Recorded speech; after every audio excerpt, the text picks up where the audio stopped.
আসসালামু আলাইকুম। আশা করি সকলে ভালো আছেন, সুস্থ আছেন। আজকের এই ভিডিওটি খুবই ইন্টারেস্টিং হতে যাচ্ছে।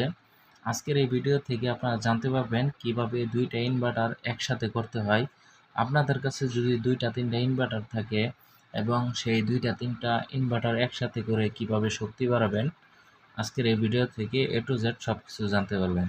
তো কথা না বাড়িয়ে চলেন ভিডিওটি শুরু করা যাক। আমার কাছে এখন যে ইনভার্টারটি দেখতেছেন এটা হলো 250 ওয়াটের একটা ইনভার্টার। তো এরকম 250 ওয়াটের দুইটা ইনভার্টার আজকে একত্রিত করব। তার জন্য প্রথমে আমাদের এই ইনভার্টারটিকে খুলতে হবে। এই ইনভার্টারটি খোলার জন্য ইনভার্টারের চারপাশে 8টা স্ক্রু দেওয়া আছে। এই 8টা স্ক্রুকে খুলতে হবে। আগে থেকে 2টা স্ক্রু খুলে রেখেছিলাম যাতে ভিডিও করতে সুবিধা হয়। তো আমার 2টা খোলা শেষ, আর 2টা খুলেই ইনভার্টারটি খুলে যাবে। আপনারা এভাবে 2টা ইনভার্টারই একসাথে খুলে নেবেন।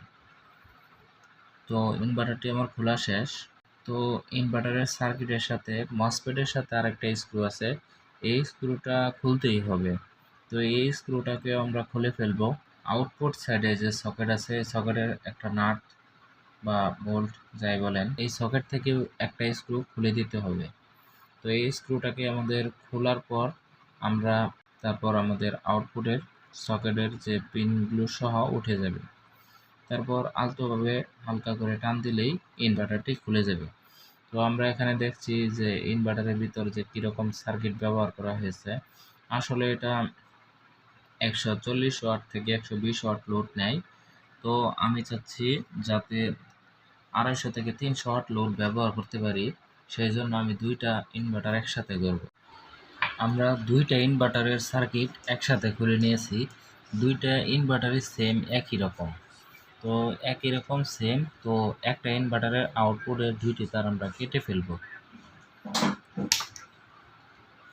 আউটপুটের 2টি কেবল আমাদের কাটা শেষ, সুন্দরভাবে কেটে দিব। কাটার দিয়ে অথবা সোল্ডারিং আয়রন দিয়ে এটা উঠে ফেলে দেব। তো আমাদের আউটপুট হবে একটা, ইনভার্টার সার্কিট হবে 2টা। তো আউটপুট আমাদের একটাই করতে হবে। তো তার জন্য যেই কাজটা করতে হবে, আপনারা ভিডিওটি শুরু থেকে শেষ পর্যন্ত দেখে আশা করি বুঝতে পারবেন। ইনভার্টারে যে 450 ভোল্টের একটা ক্যাপাসিটর আছে, ব্যাটারি পয়েন্টের গোড়ায় একটা 16 ভোল্টের আর একটা 450 ভোল্টের। 450 ভোল্টের যে ক্যাপাসিটর আছে সেখান থেকে আমরা 2টি তার সোল্ডারিং করে আমাদের এই ইনভার্টারের সেকেন্ডারি ইনভার্টারের যে 450 ভোল্ট ক্যাপাসিটর আছে সেখানে সংযোগ দিতে হবে। আপনারা এখানে দেখছেন যে আমরা 450 ভোল্ট যে ক্যাপাসিটর আছে সেখানে 2টি কেবল সোল্ডারিং করেছি। সোল্ডারিং করার পর আমরা একটা ইনভার্টারের ভিতর, একটা কেসিংয়ের ভিতর ইনভার্টারটাকে সুন্দরভাবে বসিয়ে দেব। তো আমরা ব্যাটারির কেবল সহ এবং আমরা 450 ভোল্ট যে কেবলটা সংযোগ করেছি সেটির সহ আমরা ইনভার্টারটিকে একটা বক্সের ভিতর, ইনভার্টারের যে বক্স আছে সেই বক্সের ভিতর আমরা সার্কিটটিকে প্রবেশ করিয়ে আমরা ইনভার্টারের সার্কিটটাকে একটা সার্কিট রেডি করব। তো একটা ইনভার্টার আমরা সেট করে ফেলবো এখন।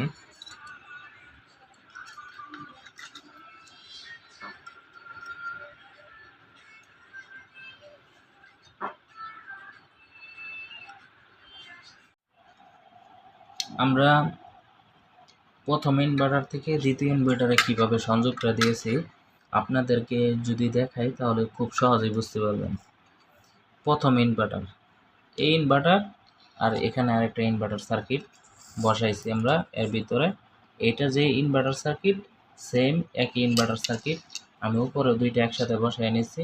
আমরা এই 2টা একসাথে করে 500 ওয়াট তৈরি করব 250 ওয়াট দিয়ে। ইনভার্টারের ভিতরে যে ইনভার্টার আছে ওই ইনভার্টারের ব্যাটারি পজিটিভ, এই যে ব্যাটারি পজিটিভ এবং নেগেটিভ, এই দ্বিতীয় ইনভার্টারের পজিটিভ এবং নেগেটিভের সাথে এই যে এটা হলো পজিটিভ তার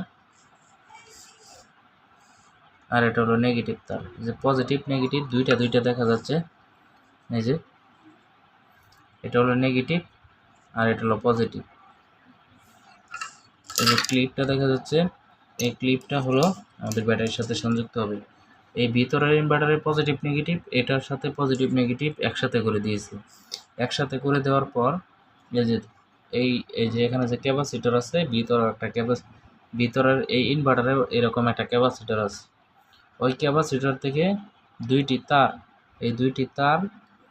তার সোল্ডারিং করে সরাসরি এখানে নিয়ে আসছি। নিয়ে আসার পর পজিটিভ তারটাকে আমরা সরাসরি ক্যাপাসিটরের পজিটিভের সাথে সংযোগ করে দিয়েছি এবং নেগেটিভ তারের সাথে একটি ডায়োড দিয়েছি। ডায়োড দিয়ে তারপর আমরা এখানে সোল্ডারিং করে দিয়েছি। নেগেটিভ সংযোগটা আমরা সরাসরি দেই নাই, কারণ কোনোভাবে যদি আমাদের প্রথম ইনভার্টারটা অফ হয়ে যায় অথবা দ্বিতীয় ইনভার্টারটি অফ হয়ে যায়, সেই ক্ষেত্রে একটা ইনভার্টার রানিং থাকবে, আরেকটা ইনভার্টার অফ থাকলেও যাতে কোনো সমস্যা না হয়। নেগেটিভ ভোল্টটা কীভাবে সাপ্লাই দিয়েছি আপনারা টিউবটা যদি উঠিয়ে দিই তাহলে বুঝতে পারবেন। এই যে এই মার্কটা হলো সাদা মার্ক। সাদা মার্কে আমরা ওই এখান থেকে যে নেগেটিভ প্রান্তটা এসেছে, নেগেটিভ তারটা আসছে, সেটা আমরা ডায়োডের সাদা প্রান্তে সোল্ডারিং করেছি। সোল্ডারিং করার পর আমরা সরাসরি ক্যাপাসিটরের নেগেটিভ প্রান্তে সংযোগ করে দিয়েছি। তো ইনভার্টারের কাজ এইটুকুই। দুইটা ইনভার্টার একসাথে করার প্রসেসটা একদম সহজ। এটার ক্ষেত্রে আরও সহজ হয়েছে কারণ এটাতে কোনো সুইচ নাই, আমাদের সুইচিংয়ের জন্য কোনো কানেকশন করতে হয় নাই, একদম ইজিলিভাবে কানেকশন করতে পেরেছি। আপনাদের বোঝার স্বার্থে আমি এখানে একটি ডায়াগ্রাম অঙ্কন করেছি। ডায়াগ্রামের যদি ফলো করেন তাহলে খুব সহজে ইজিভাবে বুঝতে পারবেন দুইটা ইনভার্টার কীভাবে একসাথে করা হয়েছে। এখানে দেখেন প্রথম ইনভার্টারে 450 ভোল্টের একটা ক্যাপাসিটর আছে এবং দ্বিতীয় ইনভার্টারেও 450 ভোল্টের ক্যাপাসিটর আছে। আর এখানে পজিটিভ নেগেটিভ যে দুইটা কেবল দেখানো হচ্ছে, এটা হলো ব্যাটারি আর এটা হলো ক্যাপাসিটর। এখান থেকে নেগেটিভ যে 450 ভোল্টের নেগেটিভ যে ক্যাপাসিটরের কেবলটি আছে, এটা দ্বিতীয় ইনভার্টারের নেগেটিভের সাথে সরাসরি সংযুক্ত হয়েছে, নেগেটিভ তারটা। তো আমরা এখানে পজিটিভ নেগেটিভ যে কোনো এক সাইডে ডায়োড দিলেই হবে, এটা কোনো সমস্যা হবে না। তারপর পজিটিভের সাথে আমরা একটা ডায়োড ব্যবহার করে দ্বিতীয় ইনভার্টারে সংযোগ দিয়েছি, যাতে আমাদের প্রথম ইনভার্টারটা যদি কোনো কারণে ফল্ট হয় সেই ক্ষেত্রে আমাদের দ্বিতীয় ইনভার্টারটা যাতে রানিং থাকে। তো এখন এই ইনভার্টারটাকে আমরা রেডি করব। তো আমরা এখন দুইটা ইনভার্টারকে একসাথে করে দিব। একসাথে করার জন্য এই ইনভার্টারটাকে সুন্দরভাবে এখানে আমরা সেট করে দিব।